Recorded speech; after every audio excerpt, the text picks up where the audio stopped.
यावं लागलेलं आहे आणि तुम्हाला पोलिसांकडे मागणी करावी लागली। बघा, जी काही घटना 2 दिवस आधी म्हणजे परवा रात्री जी काही घडली आणि तिथे माझी मुलगी होती आणि आज मी पोलीस स्टेशनला मंत्री म्हणून नाही तर आई म्हणून मी आलेली आहे।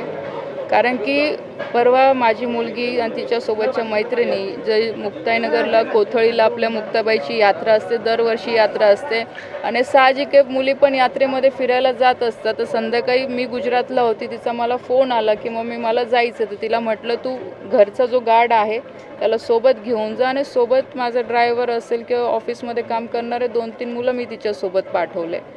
तिथे तिच्यासोबत ज्या पद्धतीने वागणूक झाली किंवा तिच्यासोबत ज्या मुली होत्या काही 17च्या म्हणजे 18 वर्षाच्या आतल्या होत्या, कृषिका पण आता 18ची झाली, 2 दिवस आधीच झाली, तर या सगळ्या 17-18 वर्षाच्या मुली होत्या।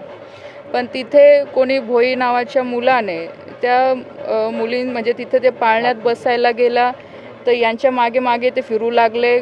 आमच्या गार्डनी त्याला म्हणजे त्याचा मोबाईल घेतला, त्यांनी सगळं शूट केलं। जेव्हा पाळण्यात बसल्यानंतर जबरदस्तीमध्ये पाळण्यामध्ये साईडच्या पाळण्यामध्ये जाऊन बसले, आमच्या लोकांना उतरून जाऊन बसले ते। परत आमच्या लोकांनी त्यांना उतरवलं, दुसऱ्या पाळण्यामध्ये पण त्यांनी तसंच केलं। ठीक आहे, मग आता बसल्यानंतर व्हिडिओ त्यांनी सगळ्यांशी म्हणजे व्हिडिओ वगैरे काढले। नंतर जो माझा गार्ड गेलेला होता त्याला थोडी शंका आली, त्याने त्याचा मोबाईल घेतला की याने नेमकं व्हिडिओ काढला की काय केलं बघायला। तर त्या गार्डसोबत पण यांनी सगळ्यांनी दादागिरी केली, त्याची कॉलर पकडली, त्याला धक्काबुक्की केली आणि जवळपास 30-40 मुलांचा माहोल तिथे जमा झाला आणि हे 2-3 लोक असल्यामुळे काही बोलू शकले नाही। त्या मुली पण तिथून घाबरून गेल्या आणि निघताना त्या मुलांनी ह्या मुलींना धक्काबुक्की केली। काल मी म्हणजे आज सकाळी मी आली, काल कृषिकाशी मी रात्री व्यवस्थित बोलली कारण ती घाबरलेली होती, मी इथे नसल्यामुळे ती मला व्यवस्थित काही सांगू शकली नाही। आज सकाळी मी तिच्याशी बोलली तर तिने मला असं सांगितलं की 24ला जे म्हणजे हे आमचं घराचं आधीपासून आहे की आम्ही एकादशीच्या दिवशी फराळ वाटप करत असतो। नेमकी मी पण त्या दिवशी नव्हती, मला पालला कार्यक्रम होता म्हणून मी सकाळी गेलेली होती।